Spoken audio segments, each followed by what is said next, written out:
I want you to do me a favor. I want you to do a mental exercise with me today. I want you to close your eyes, and I want you to imagine yourself falling asleep in your nice warm bed. But when you wake up, you're no longer in your nice warm bed, but you're in the middle of the ocean, and you're drowning. No clue how you got there, no clue how to fix it. All you can feel is the panic and surprise of the situation. That's what it's like to be me every day, several times a day. I live in a constant state of denial about my health, about my life, about the universe, about how my career. I just do what it takes to get from moment to moment. But several times a day, I have like this moment of clarity where I wake up and I realize that I'm drowning.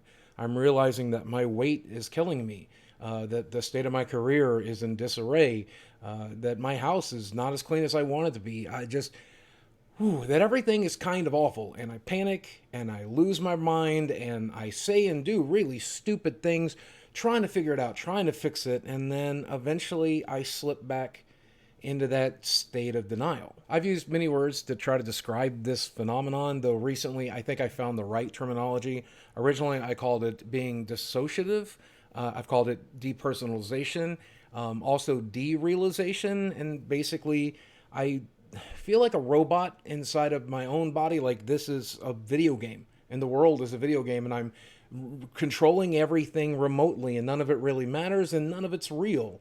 But every once in a while, the reality of it, the realness of it comes crashing down on me, and it is about as crushing as all of this extra weight is on me. It just, instead of crushing my spine, it's crushing my mind. What's so frustrating about it is that I do what I feel like is the best thing at the time, whether it's tweeting something stupid, doing something stupid. It all makes sense in my panicked brain, but 98% of the time, it turns out to be the worst possible thing I could have done. It feels like waking up to your house burning down, except instead of it being your house, it's your entire life.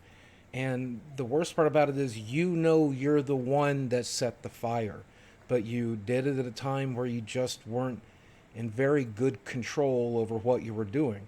At the time, setting your house on fire seemed like the right thing to do for some reason. And now you have to live with those consequences.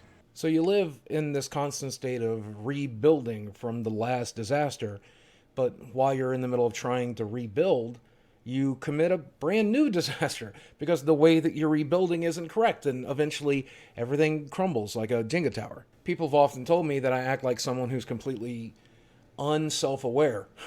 The problem is I actually can't function if I'm self-aware about what an idiot I am and what a disaster I've made out of my life. So instead, I choose to live in denial and try to believe that it's all going to be okay when every bit of evidence around me and my own brain tells me it's absolutely not the case, that it's all going to end in disaster, as it almost always does. So when me or someone like me inevitably disappoints you, I want you to understand where this is coming from, because at the end of the day, we're either mentally ill or stupid or some combination thereof, and we're doing our best and doing what seems right, what feels right. And I know from the outside, it's obvious how not right that is, but it makes sense to our addled brain at the time, and we're just doing our best. For those of you who learn to forgive and learn to empathize, it means the world to me. Hope you have a good day.